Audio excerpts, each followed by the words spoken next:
Bonjour, voici une petite vidéo pour vous montrer comment mettre du tape, enfin ma manière de mettre du tape. C'est en rencontrant plusieurs trailers qui m'ont demandé ce que je faisais pour préparer mes pieds et je leur expliquais que pour les trails de plus de 40 km, je mettais du tape sous la plante des pieds.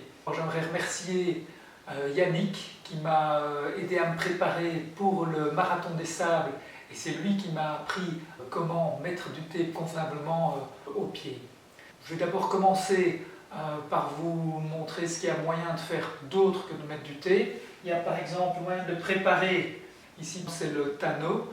Il y a moyen aussi de faire certains mélanges soi-même avec du jus de citron, entre autres pour vraiment renforcer, durcir la plante des pieds. D'autres coureurs utilisent pour les courses, les longs trails, des chaussettes Five Fingers. L'avantage, c'est qu'elles permettent de ne pas avoir des ampoules entre les orteils, puisqu'elles protègent chaque orteil. Ça peut être bien, mais pour moi, ce n'est pas suffisant. Au niveau chaussettes, ce que j'utilise, ce sont des chaussettes de trail en double couche, donc, qui ont deux épaisseurs, qui se frottent entre elles et qui permettent d'éviter les ampoules. Alors, venons-en au tape. Au niveau du tape, j'utilise un tape de bricolage, du tape de 5 cm de large ou alors 4 cm, un qui est plus petit, celui-ci c'est un 5. C'est un tape de bricolage qui a une structure tissu. Ça c'est assez important d'avoir cette structure. Le précédent que j'utilisais qui faisait 4 cm, c'était encore un petit peu plus tissu. Il y a peut-être moyen avec des tapes spéciaux pour la peau. Mais personnellement, moi j'ai préféré toujours utiliser des tapes vraiment bien solides pour être certain qu'ils ne craquent pas et qu'ils ne s'usent pas trop vite durant les courses qui peuvent parfois durer plus de 10 heures. Alors ce qu'il faut absolument essayer d'éviter, c'est ce genre de tape-ci, ça c'est à éviter. Évitez aussi les tout petits tapes où vous ne saurez rien faire avec ça. Évitez également les tapes de peinture en papier qui vont évidemment jamais tenir le coup. Complètement évité.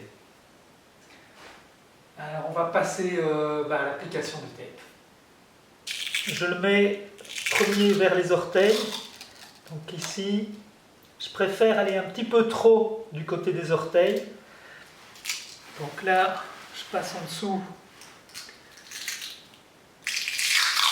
Il faut essayer d'avoir bien cette partie-ci. Sinon, ça m'est déjà arrivé d'avoir des cloches là, juste ici sur le bord. Donc là, j'essaie d'avoir vraiment la base des orteils.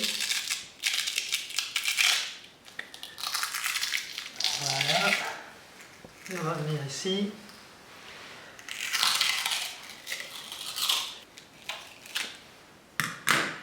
Voilà la première bande. Là, je redouble d'1 centimètre plus ou moins. Essayez de ne pas avoir trop de plis.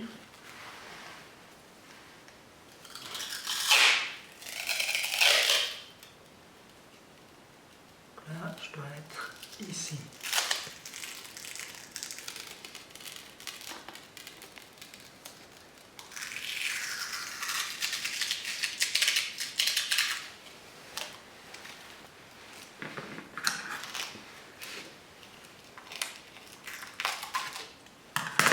Voilà, ça c'est parfait. Et donc, surtout, ne pas tourner autour du pied. Sinon, ce qui arrive, c'est qu'on coupe la circulation. Le pied, en courant, une fois qu'on court de longue distance, va commencer à gonfler. Et ça va vraiment couper le sang, ça fait très très mal. Donc, il ne faut absolument pas rejoindre ces deux morceaux pour que ça puisse s'étendre.